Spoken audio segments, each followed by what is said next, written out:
Assalamualaikum warahmatullahi wabarakatuh. Salam sejahtera untuk kita semua. Siswa-siswi SMA Negeri 2 Pemalang, kelas 11 online, PPKN, kembali hadir. Kali ini saya akan melanjutkan bab 1, membahas sub pokok yang keempat, yaitu upaya penegakan hak asasi manusia. Di dalam Undang-Undang Dasar 1945, Pasal 28I ayat 4, dijelaskan bahwa perlindungan, pemajuan, penegakan, dan pemenuhan hak asasi manusia adalah tanggung jawab negara, terutama pemerintah. Lebih lanjut dalam ayat 5 ditegaskan bahwa untuk menegakkan dan melindungi hak asasi manusia sesuai dengan prinsip negara hukum yang demokratis, maka pelaksanaan hak asasi manusia dijamin, diatur, dan dituangkan dalam peraturan perundang-undangan. Kedua ayat tersebut kiranya menegaskan keseriusan negara Indonesia dalam upaya perlindungan, pemajuan, penegakan, dan pemenuhan hak asasi manusia di Indonesia. Mengapa hak asasi manusia perlu dilindungi dan ditegakkan? 1. Upaya pemerintah dalam menegakkan hak asasi manusia. Penegakan hak asasi manusia adalah berbagai usaha dan tindakan yang dilakukan dalam rangka untuk menjadikan hak asasi manusia semakin diakui dan dihormati oleh pemerintah dan masyarakat. Adapun upaya yang dapat dilakukan adalah dengan dua cara secara bersamaan, yaitu melalui pencegahan, upaya untuk menciptakan kondisi yang semakin kondusif bagi penghormatan hak asasi manusia, dan penindakan, upaya untuk menangani kasus pelanggaran hak asasi manusia berdasarkan ketentuan hukum yang berlaku. Penegakan hak asasi manusia melalui pencegahan atau preventif dapat dilakukan dengan cara sebagai berikut. A. Dibuatnya perundang-undangan hak asasi manusia yang semakin lengkap mengikuti kebutuhan dan perkembangan masyarakat, termasuk juga ratifikasi berbagai instrumen hak asasi manusia. B. Dibuatnya lembaga-lembaga pemantau dan pengawas pelaksanaan hak asasi manusia yang disertai dengan hak dan wewenang yang dijamin oleh negara. C. Sosialisasi hak asasi manusia kepada masyarakat. Adapun upaya penegakan hak asasi manusia melalui penindakan dapat dilakukan dengan cara sebagai berikut. A. Penyelesaian perkara pelanggaran hak asasi manusia berat melalui proses peradilan di pengadilan hak asasi manusia. B. Penyelesaian perkara melalui perdamaian, negosiasi, mediasi, konsiliasi, dan penilaian ahli. Dalam hal ini, lembaga yang memiliki tugas dan wewenang untuk menjalankan proses ini adalah Komisi Nasional Hak Asasi Manusia. C. Investigasi terhadap peristiwa yang diduga merupakan pelanggaran hak asasi manusia. D. Penerimaan pengaduan dari korban pelanggaran hak asasi manusia. Berikut akan disebutkan beberapa faktor penghambat upaya penegakan hak asasi manusia di Indonesia. A. Masih lemahnya penegakan supremasi hukum, termasuk dalam penegakan hukum yang menyangkut persoalan hak asasi manusia. B. Masih rendahnya kesadaran hukum dan kesadaran kemanusiaan masyarakat Indonesia. C.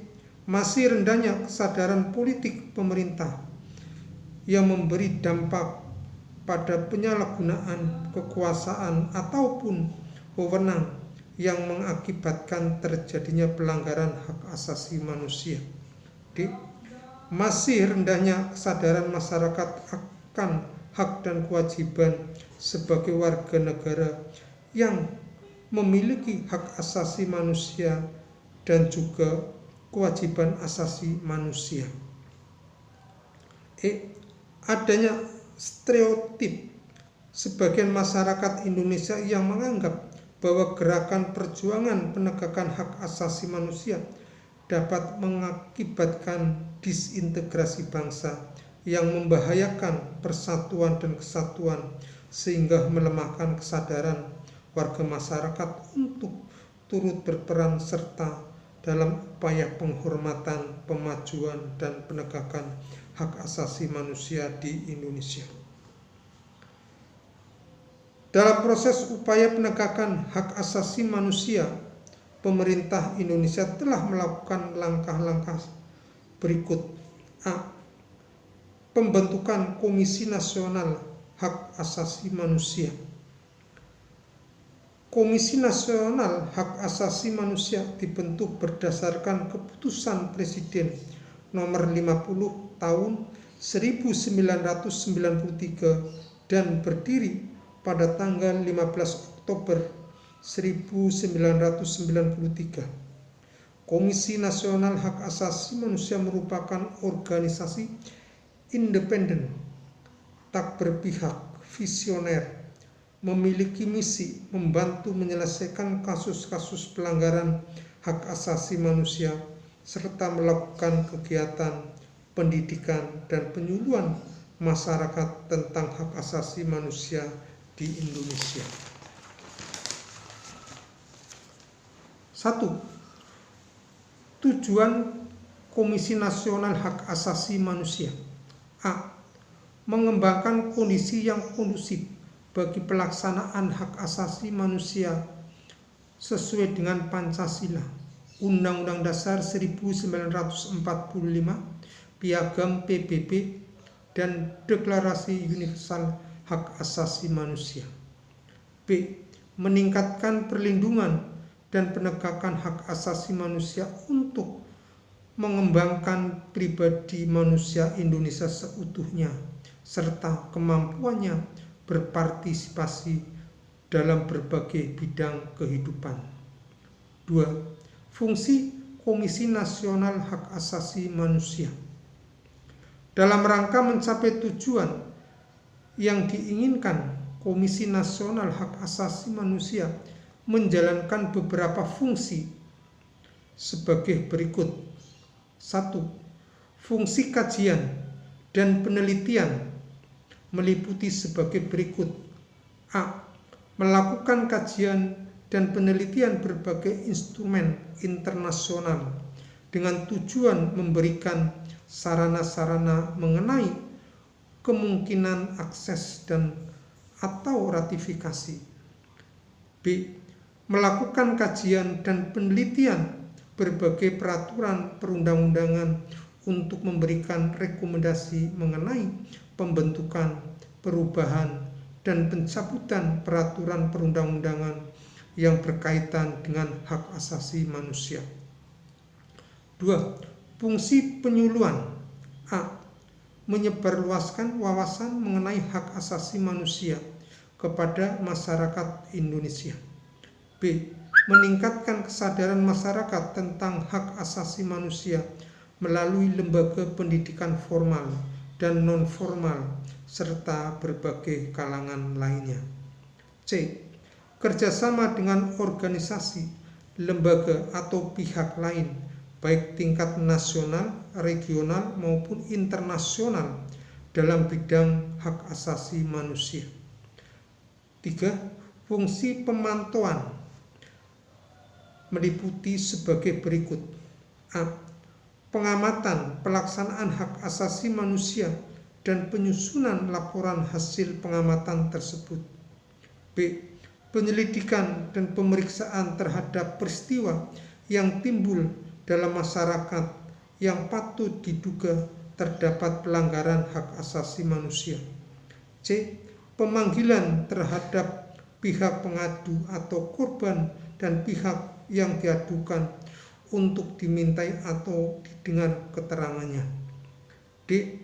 Pemanggilan saksi untuk dimintai dan didengar kesaksiannya, serta kepada saksi pengadu dimintai menyerahkan bukti yang diperlukan. E. Peninjauan di tempat kejadian dan tempat lainnya yang dianggap perlu. F. Pemanggilan terhadap pihak terkait untuk memberikan keterangan secara tertulis atau menyerahkan dokumen yang diperlukan sesuai dengan aslinya dengan persetujuan ketua pengadilan. G. Pemeriksaan setempat terhadap rumah, perkarangan, bangunan, dan tempat lainnya yang diduduki atau dimiliki pihak tertentu dengan persetujuan ketua pengadilan. H. Pemberian pendapat berdasarkan persetujuan ketua pengadilan terhadap perkara tertentu yang sedang dalam proses peradilan jika dalam perkara tersebut terdapat pelanggaran hak asasi manusia, masalah publik, dan pemeriksaan oleh pengadilan. Pendapat Komisi Nasional Hak Asasi Manusia wajib diberitahukan oleh hakim kepada para pihak yang berperkara. 4. Fungsi mediasi meliputi sebagai berikut. A. Perdamaian kedua belah pihak. Penyelesaian perkara melalui cara konsultasi, negosiasi, konsiliasi, dan penilaian ahli. B. Pemberian sarana kepada para pihak untuk menyelesaikan sengketa melalui pengadilan. C.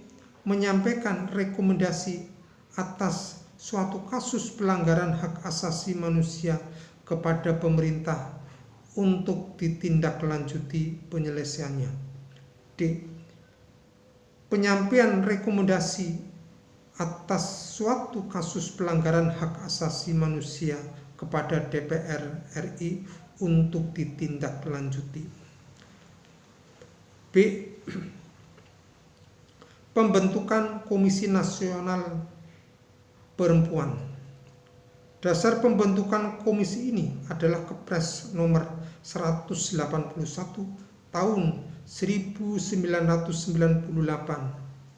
Tujuan dibentuknya Komisi Nasional Perempuan adalah sebagai berikut. 1. Menyebarluaskan pemahaman tentang bentuk kekerasan terhadap perempuan. 2. Mengembangkan situasi yang kondusif bagi penghapusan bentuk kekerasan terhadap perempuan. 3. Meningkatkan upaya pencegahan dan penanggulangan segala bentuk kekerasan terhadap perempuan dan hak asasi perempuan. C. Pembentukan Komisi Perlindungan Anak Indonesia dalam rangka meningkatkan efektivitas penyelenggaraan perlindungan anak, dibentuk Komisi Perlindungan Anak Indonesia yang bersifat independen. Hal ini sesuai dengan Undang-Undang Nomor 35 Tahun 2014 tentang Perlindungan Anak. Tugas Komisi Perlindungan Anak Indonesia adalah sebagai berikut. 1. Melakukan sosialisasi seluruh ketentuan peraturan perundang-undangan yang berkaitan dengan perlindungan anak, mengumpulkan data dan informasi, menerima pengaduan masyarakat, melakukan penelaahan, pemantauan, evaluasi, serta pengawasan terhadap penyelenggaraan perlindungan anak. 2. Memberikan laporan, saran, masukan, dan pertimbangan kepada Presiden dalam rangka perlindungan anak. D. Pembentukan Pengadilan Hak Asasi Manusia. Keberadaan Pengadilan Hak Asasi Manusia merupakan amanat Undang-Undang Nomor 39 Tahun 1999 yang menjelaskan bahwa untuk mengadili tindak pelanggaran hak asasi manusia berat dibentuk Pengadilan Hak Asasi Manusia di lingkungan peradilan umum. Pasal 104 Undang-Undang Nomor 39 Tahun 1999. Adapun kewenangan Pengadilan Hak Asasi Manusia meliputi hal-hal sebagai berikut. 1. Mengadili dan memutus perkara pelanggaran hak asasi manusia yang berat. 2. Memeriksa dan memutus perkara pelanggaran hak asasi manusia berat yang dilakukan di batas teritorial wilayah negara Republik Indonesia oleh warga negara Indonesia. 3. Pengadilan Hak Asasi Manusia tidak berwenang memeriksa dan memutus perkara pelanggaran hak asasi manusia berat yang dilakukan oleh seseorang yang berumur di bawah 18 tahun pada saat kejahatan dilakukan. Peraturan selengkapnya mengenai Pengadilan Hak Asasi Manusia diatur dalam Undang-Undang Nomor 26 Tahun 2000 tentang Pengadilan Hak Asasi Manusia. Dalam undang-undang tersebut juga diatur tentang pengadilan ad hoc, yaitu pengadilan hak asasi manusia yang secara khusus memeriksa dan memutus perkara pelanggaran hak asasi manusia berat yang terjadi sebelum diundangkannya Undang-Undang Nomor 26 Tahun 2000. Pembentukan instrumen hak asasi manusia. Instrumen hak asasi manusia merupakan alat untuk menjamin proses perlindungan dan penegakan hak asasi manusia. Instrumen hak asasi manusia biasanya berupa peraturan perundang-undangan dan lembaga-lembaga penegak hak asasi manusia seperti Komisi Nasional Hak Asasi Manusia dan Pengadilan Hak Asasi Manusia. Adapun instrumen hak asasi manusia yang berupa peraturan perundang-undangan dibentuk dalam rangka menjamin kepastian hukum dan memberikan arahan dalam proses penegakan hak asasi manusia. 2. Membangun harmonisasi hak dan kewajiban asasi manusia. Pelaksanaan hak dan kewajiban asasi harus selalu diharmonisasikan atau diseimbangkan dalam kehidupan sehari-hari. Adapun salah satu cara adalah dengan menghindarkan diri dari sikap egois atau mementingkan diri sendiri. Sikap egois dapat menjadi penyebab seseorang untuk selalu menuntut haknya tanpa mengindahkan kewajibannya. Tugas berat untuk menegakkan hak asasi manusia dan melakukan upaya perlindungan serta pemajuan hak asasi manusia tentu bukan hanya menjadi kewajiban pemerintah selaku penyelenggara negara, melainkan juga menjadi kewajiban seluruh elemen dalam masyarakat, termasuk di dalamnya adalah individu-individu selaku warga negara.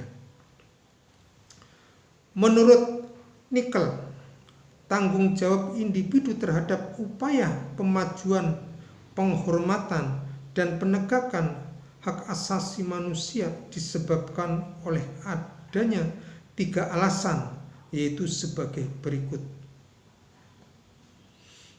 1. Bahwa sebagian besar masalah hak asasi manusia tidak hanya melibatkan aspek pemerintah, tetapi juga kalangan swasta ataupun kalangan di luar negara. dalam hal ini adalah rakyat. 2. Hak asasi manusia sejati bersandar pada pertimbangan-pertimbangan normatif agar umat manusia diperlakukan sesuai dengan human dignity-nya. 3. Setiap individu memiliki tanggung jawab atas dasar prinsip-prinsip demokrasi yang setiap warga negara memiliki kewajiban untuk ikut mengawasi tindakan pemerintah.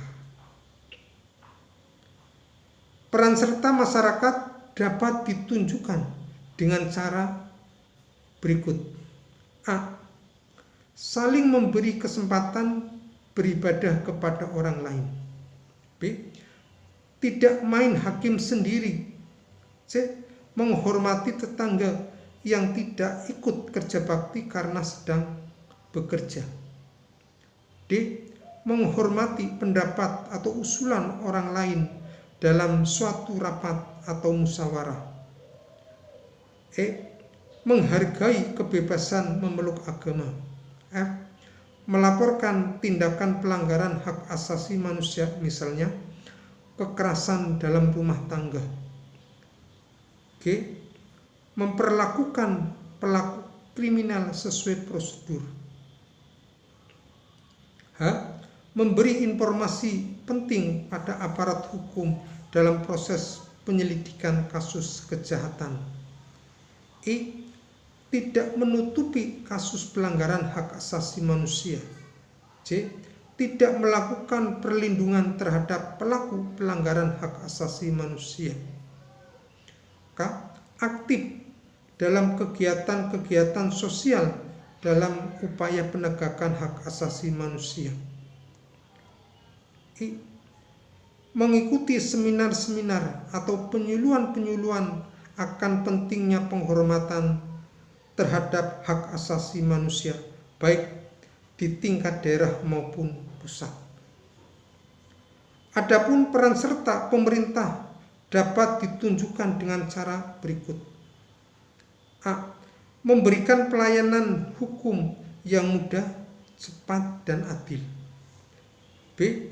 Memberi keleluasaan bergerak bagi lembaga bantuan hukum dan lembaga-lembaga lainnya. C. Menetapkan peraturan perundang-undangan tentang perlindungan hak asasi manusia disertai sanksi yang tegas. D. Menindak tegas pelaku pelanggaran hak asasi manusia secara adil tanpa membedakan profesi, status ekonomi, agama, ataupun ras. E. Aparat hukum melaksanakan tugas dan tanggung jawab sebaik-baiknya sebagai abdi dan pengayom masyarakat. F. Membuat prosedur yang mudah dan cepat bagi pembentukan organisasi-organisasi yang bergerak di bidang atau jalur penegakan hak asasi manusia. G. Memberi fasilitas lengkap bagi LSM dalam menjalankan tugas dan kewajibannya. H. Secara aktif memberi penyuluhan-penyuluhan dan seminar-seminar tentang kesadaran hukum pada masyarakat umum. Sikap menghargai upaya penegakan hak asasi manusia di lingkungan keluarga dapat dilakukan dengan cara-cara berikut. A. Saling mengasihi sesama anggota keluarga. B. Tidak memaksakan kehendak kepada anggota keluarga. C. Menyelesaikan permasalahan keluarga melalui musyawarah. D. Menghindari segala bentuk kekerasan di dalam keluarga atau rumah tangga. Sikap menghargai upaya penegakan hak asasi manusia di lingkungan masyarakat dapat dilakukan dengan cara-cara berikut. A. Berusaha mewujudkan ketertiban umum. B. Berusaha tidak mengganggu hak orang lain. C. Saling menjaga serta melindungi harkat dan martabat manusia. D. D. Berusaha mewujudkan kehidupan yang aman, tertib, damai, dan saling menghormati segala perbedaan. E. Tidak menyinggung perasaan orang lain. F. Tidak semena-mena terhadap orang lain. Adapun sikap siswa yang menghargai upaya penegakan hak asasi manusia antara lain sebagai berikut. A. Menghormati pendapat teman di dalam pertemuan atau rapat kelas atau OSIS. B. Mematuhi tata tertib sekolah. C. Tidak mengganggu hak milik teman. D. Tidak memaksakan kehendak kepada teman. E. Mencegah tindakan anarkis di sekolah. Mudah-mudahan penjelasan ini lewat video sangat bermanfaat bagi siswa-siswi kita. Saya akhiri. Wassalamualaikum warahmatullahi wabarakatuh.